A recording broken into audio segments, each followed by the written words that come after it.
kapag ka ang bayay sadyang umiibig sa kanyang salitang kaloob ng langit.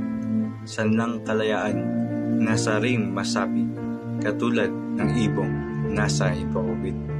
Pagkat ang salita'y isang kahatulan sa bayan, sa nayot mga kaharian, at ang isang tao'y katulad kabagay ng alinmang likha noong kalayaan.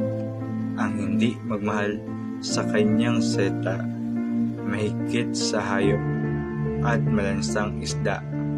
Kaya ang marapat pagyamanin kusa na tulad sa inang tunay na nagpala.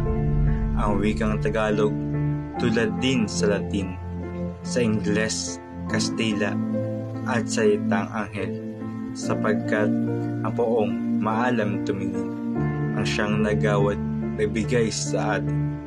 Ang salita natin huwad din sa iba na may alpabeto at sariling letra na kaya'y nawalay dinatman ng sigwa alunday sa lawa noong dakong una.